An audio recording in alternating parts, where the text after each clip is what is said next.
May 4th at 10:24 p.m. I have the AP European History exam tomorrow at 12, and I guess I'm recording this video to let future know myself, me, even if I get a 5 and I think, how the hell did I get that? Or maybe I don't. I'm gonna get a 5. I'm gonna get a 5. Okay, but essentially I'm just gonna let future me know that right now in my position I 100% believe that I did everything in my power to be prepared for tomorrow. So if future me hates this me, maybe I'm a narcissist.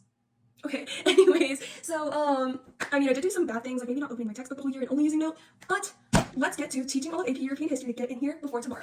Let's start with the Renaissance. So the Renaissance is a period of cultural and intellectual rebirth, and a lot of things happened during this period. For one, the printing press was a thing, and new ideas were able to spread. Now, there were different kinds of Renaissances, like the Italian Renaissance, which was in Italy, and it was essentially a, rediscovery of ancient Greek and Roman texts, and an important thing that occurred in the Italian Renaissance was the patronage of art from wealthy families such as the Medici. And some important people in here is the Dante, Petrarch, who is considered the father of humanism, and Boccaccio. Humanism was just essentially importance of education, reasoning, and critical thinking. And speaking of education, let's head to science, where we see the rise of Galileo and Kepler, and they're introducing the first forms of the heliocentric theory, which is going to be revolutionized later on in scientific revolution. And essentially, on here we just have a bunch of examples. If I were to get this in an LEQ, DEQ, or SAQ, I would most definitely use Raphael's The School of Athens, Dante's Inferno, Leonardo da Vinci, The Vitruvian Man, and those are some really good examples put in here. Also, William Shakespeare. I think it was William Shakespeare was in here. Is that right? Oh, and Erasmus. Erasmus was the critical approach to religion. He's important. Erasmus. Next, we're gonna go to the new monarchy. So moving on from medieval Europe, we have these new monarchs that are like, yo, we're gonna start keeping some more power to myself, and they start taking away power from the nobility. So before this, actually, most of the power lied in the nobility, but the new monarchs took that away. There was also a decline in feudalism, not the end of feudalism. Feudalism does not get abolished for a lot longer. The decline in feudalism, and essentially, some examples would be Louis the 11th. Yeah, Louis the 11th in France, Ferdinand and Isabella after the Reconquista, and Henry the 4th of France, Henry the 7th of England, Henry the 8th of England. I got a lecture about that today. My brain folds now. Okay, great. Now we're gonna move on to explorations. So essentially, what's kind of going on in series of crusades? They're trying to spread Christianity throughout the world. Then there's a Renaissance. There's technological advancements, such as the Portuguese invention of the caravel that allowed them to sail across the African continent and get to India. That one was really important. And a lot of this exploration was just caused by the balance of power in Europe. People are like, yo, I want more land. No, I want more land. They're all just fighting over political stuff because it's Europe. They're always fucking fighting over each other. That's what they always do. And so major explorers, essentially, there's Vasco da Gama, Portuguese in India. Christopher Columbus, who was Italian, but he went for Spain in the Americas. And Francis Drake, I forgot what he did. Loki just put this here because his name's Drake. Anyways, so consequences, the establishment of colonies, spread of European influence, capitalism, and slavery of the native populations. This is way before the transatlantic slave trade. The native populations were getting exploited and taken as slaves.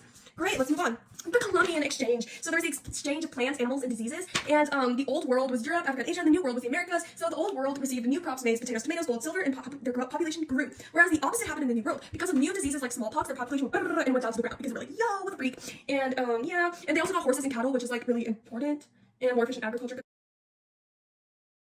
things. And the economic effects, there was the growth of trade and commerce, the rise of capitalism, the growth of industries and jobs, banking, the growth of joint stock companies, and the prices went up. Now, slave trade is started in the 15th century, and essentially slaves from Africa would work on the sugar plantations in America. So it starts with the triangular trade, where manufactured goods from Africa go to Europe brings manufactured goods to Africa. Then Africa takes those and gives them slaves. Then the slaves go to America to work on plantations, and continuously in a triangle. I just drew a circle, who cares? And now we have the commercial revolution, which was in the 18th century in Europe, and it was like expansion, colonialism, mercantilism, and the social effects of this were the urbanization, rise of the middle class, development of consumer culture, and expanded colonialism. And yeah, great. Now let's move on to the Protestant Reformation. Yo, I don't even think I need to reteach this because I know this so well. There's Martin Luther, and my boy's mad because the church is selling indulgences, and he's like, yo, what the fuck? Like, what do you mean you could just like pay money to the church to go to heaven? Like, that's not possible, right? So he's like, and he nails the 95 Theses to the door of the Catholic Church because he's like, what the freak, man? And so he starts off the Protestant Reformation. Then here there's other guys like John Calvin, who was French, and he believed in predestination, where it was already decided where your soul would go, to heaven or hell. And Martin Luther also translated the Bible into German, which helped with the belief of sola scriptura, which only Bible is God. So you can't get to the God through the Pope. And so fide is salvation, it's only by faith, which is really important. And all of this led kind of to this also led to the Church of England, which was established under Henry VIII. I'm not going to forget that because someone like kind of explained that to me a lot today because I forgot who the Henrys were, but that's okay. It's not Henry VIII. That's important. He established the Anglican Church. Anglican equals Church of England. Okay, great. Moving on. Wait, where's my religious war? There's a religious complex. So we're going to start with the 30 Years' War, which the easiest way to remember how this started was, holy shit, because the defenestration of Prague happened, the Catholics fell into a pile of horseshit, and they were like, God put the shit here to save me, and then they were like, yo, what the freak? And then that's the defenestration of Prague, and then the 30 Years' War started. It started religious. I read this today. It started religious, but it then kind of turned political because the French came onto the side of the Protestants. Great. And yeah, this just kind of goes over that in debt. Actually, let's go in here. There were the French Wars of Religion, the St. Bartholomew's Day Massacre, and the Edict of Nantes came in France to protect the Huguenots. Religious toleration. Great. Okay, moving on. The Catholic Reformation. So the Catholic Reformation was just a response to the Reformation. Pope Paul III called the Council of Trent, which reformed the church, banned the sale of indulgences, etc. Then the Jesuits were founded, which did missionary work, which essentially means they just worked at like, did good for the world. Yeah. Okay, great. We're doing great. Levels of sovereignty. Okay. So we start with dynastic sovereignty, which is the power of the monarchs. Monarchs have absolute power. Then we get to territorial sovereignty, which is like power of the state over the territory. And it had a centralized bureaucracy, which was responsible for collecting taxes and doing public service and more. Now, popular sovereignty is power of the people. And this was really common during the state building period, where people were allowed to participate in the thing and in the government. And down here, I have some language minorities, just like in Ireland, where the English government was oppressing them, in the Scottish Highlands, where the English government was oppressing them, and then in Catalonia, where they were oppressed by Spain. But these people never got away. They are still under Spain. And when you find a language minority being like suppressed, 9 times out of 10 it's going to be Britain, so just say Britain. Great. Okay, let's work on the 16th century social ladder. So at the top we have the nobility, who are born into their status. They're expected to serve the monarch. Then we have the clergy, who are religious, and they were exempt from taxes, and they had access to education and healthcare, so these were exempt from taxes. Then we get to the bourgeoisie, the middle class. They were not born into their status. Merchants, bankers, and professionals were in this group, and then the peasants were the lowest. They were farmers and laborers, and they were broke with no education. Great. Now let's move here. So communities at this time, people lived in small villages and towns, so everyone was just really tightly knit with each other. And that was kind of it. And the church was their only form of spiritual guidance. Then leisure was very limited. There were festivals and fairs, but that was only to celebrate royal or religious holidays. There was mannerism, which was distorted proportions. People were kind of big. El mannerismo, referred to Spanish 3 honors. And Baroque art, light and shadow. That's great. People remember Diego Velázquez, Las Meninas. Great. Moving on, English Civil War. I learned a lot about this too, so I think I should be okay with this. So King Charles I was Anglican, and many Puritans wanted to reform the church, and he was like low-key just like, yo, Parliament don't exist anymore. And oh my gosh, this girl is so perfect. What the fuck? Anyway, so the church doesn't exist anymore, and the Parliament doesn't exist anymore, and he's like, y'all don't exist. And the Puritans are like, yeah, what the freaky frack, and all of Britain's kind of like the freaky frack. So this kind of just leads to the execution of King Charles, where Oliver Cromwell ruled England, and he was essentially a military dictator, and there was more emphasis on the parliamentary sovereignty, and it limited the power of the monarchy. But then we get to the Glorious Revolution, where it was bloodless because James II had a Catholic son and 2 Protestant daughters, but because the son was Catholic, the son would take over the throne. And England was like, what the freak? No. So they got freaked out, and they called William Orange from Dutch to like come. And James II fled. Great. Let's move on. Oh, that's the constitutional monarchy. The agricultural revolution from HCAP last year. I got 5, but I did not deserve that 5 because I could not recall what this is. Anyways, change in farming practices and technology. So it was caused by population growth, enclosure movements, technological advancements, and new crops, and it increased food production, urbanization, and it had an agricultural surplus. And then we go back to the commercial revolution, which we talked about earlier. I just rewrote it here at the bottom because it ties in together, but we already talked about it, so moving on. Economic development in the 16th to 17th century. So we started mercantilism, where they were like, yo, yay for exports and for imports. That way they make more profit. And the U.S. colonies hated this, but we'll talk about that later. Then we have consumer culture, where they wanted luxury goods, and goods meant you were wealthy, meant you were amazing, and they just didn't like that.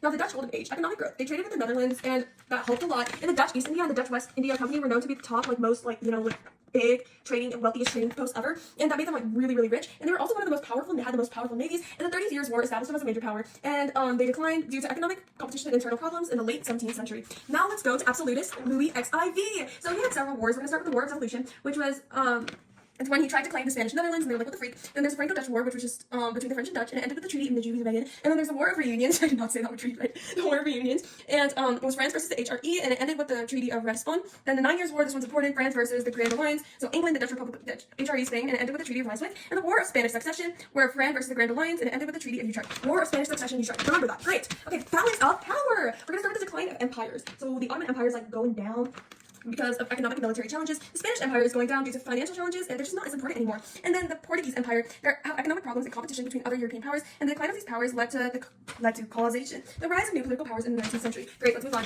Absolutism. This is self-explanatory. If you don't know what absolutism is, I'm speaking to myself in the future watching this video. Okay, great. The military revolution. Amazing. Gustavus Adolphus. He was a Swedish king, and he led Sweden to victory in the 30 Years' War, and he was one of the greatest military commanders of all time. And then there are the Habsburgs, which controlled all parts of Central Europe, Spain, Italy, and the Netherlands. They expanded through strategic marriages, and their power declined in the 18th century due to the collapse of the Austro-Hungarian Empire. Great. Scientific revolution. I'm not talking about this. The Enlightenment. I'm not talking about this. 18th century population growth. There was medicinal invention, such as the increase in vaccinations, like the smallpox vaccine, and there's agricultural revolution that really helped to this because there was an increase in food. Because there's more food, more people can survive. Urbanization, the middle class rises, and cities are growing. There's more canals, roads, and this led to overcrowding and poor living conditions. And this led governments to implement public health measures. Rococo and neoclassical art really came to a thing over this time. And literature flourished with novels, pamphlets, and philosophical and political literature from the Enlightenment. And musical was the Baroque period and classical period. Great. The rise of Prussia. So Prussia became a major power in Europe during the 18th century, where Frederick William I and Frederick II, aka Frederick the Great, they were just there, and they had a powerful army with strict discipline. And Frederick II expanded Prussian territory during the War of Austrian Succession. Frederick the Great expanded. War of Austrian Succession. Frederick the Great expanded. War of Austrian Succession. Okay, great. And the 7 Years' War. 7 Years' War. Frederick the Great expanded 7 Years' War. Okay, great. So Frederick the Great also patronized the arts and sciences. He inspired other European states to adopt similar military reforms and led to the development of modern nation state and the concept of total war. Enlightened despots, we have, I'm just going to list them, I'm not going to explain them. Maria Theresa of Austria, both the Fredericks of Prussia, Joseph II of Austria, Catherine the Great of Russia, and Napoleon. He isn't really an enlightened despot, but he followed enlightenment principles, so I put him there. Okay, great. The French Revolution. I'm going to just quickly summarize that 3 states, 30 cities broke their deal with the Greek. The American Revolution just happened, so then they overthrew him, and it ends with Napoleon, and there's a reign of terror where they're just chopping off anyone's heads and don't agree with them. Great. The 7 Years' War. So this is actually sometimes considered to be the First World War, and it was Britain versus France. That was like really, they were just like competing for dominance in the Americas and India, and France lost most of its territories in North America and India, and Prussia became a major power, and a lot of nations were left in debt after this war.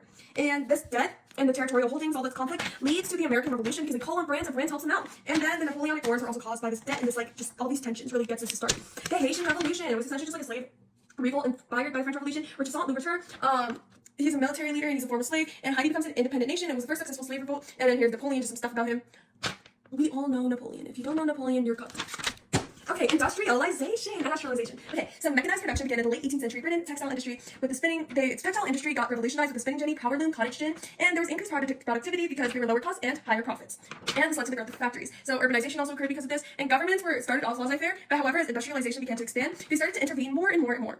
Social reactions, just the rise of the middle class, and the beginning of labor union strikes and protests. And yeah, great. Industrialization, innovation. So these are some innovations. I'm not going to like talk about everything. The spinning jenny, the steam engine, the cottage gin, the power loom, the telegraph, the steamboat, and the Bessemer process.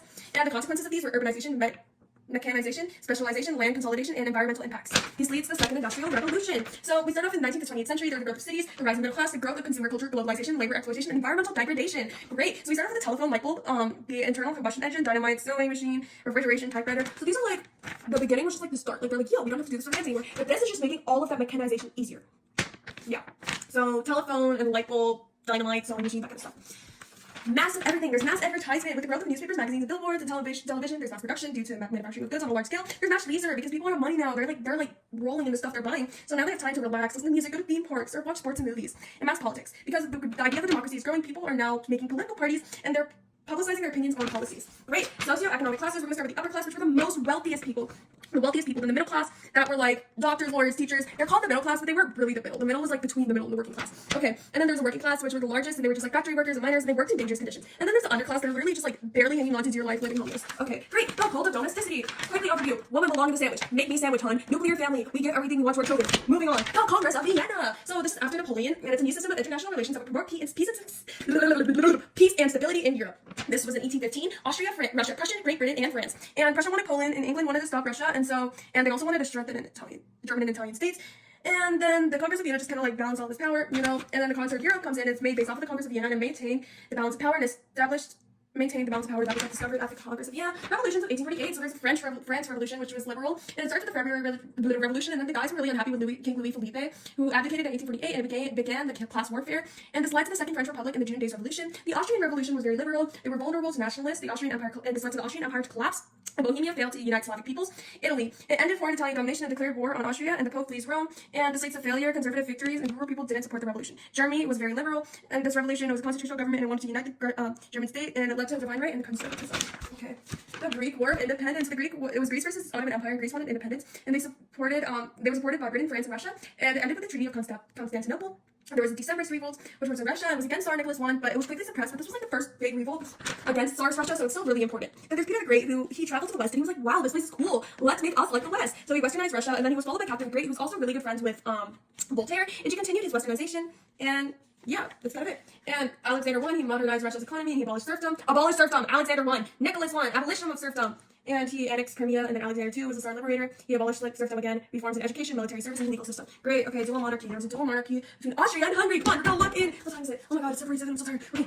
Dual monarchy! Austria and Hungary. The Austro-Hungarian Empire was created, and it ended after World War I. Italian innovations, some important people like Garibaldi and Cavour. They began at the Congress of Vienna. Cavour allied with France, and they unified in 1870. German unification. Otto von Bismarck wanted to like unify under Prussia. So Prussia and Austria fought against Denmark, and they won. Then Prussia and Austria fought against each other, and Prussia won. Then Prussia declares the National German Confederation. Then France fights against Prussia, and South Germany joins too. Then Prussia wins that, and then Germany Empire is proclaimed under Wilhelm I. Then the Crimean War is just the Russians versus Ottomans over Christian rights in the Holy Land, and it led to several Ottoman reforms and paved the way for the unification of Germany, the unification of Italy. Great. World War I. So it starts off with just basic imperialism, nationalism, militarism, and alliances, and the thing that really sets it off is the assassination of Archduke Ferdinand. And so some advancements were the trench warfare, submarines, tanks, machine guns, and toxic gas. The Armenian genocide was, now we're going to move on to the Armenian genocide, which was the Ottoman Empire kills 1.5 Armenians through mass deportations. forced labor and massacres, and it ended with the Treaty of Versailles. Mainly Britain, France, US, and Italy was at this treaty, and it blamed Germany for everything.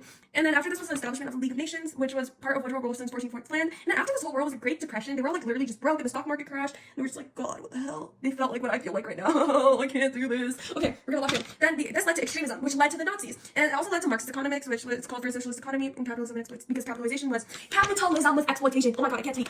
Anyways, so fascism was what Hitler was. That was also what Mussolini was, and Franco was. Okay, great. I can't do this. Okay, the Bolshevik Revolution. So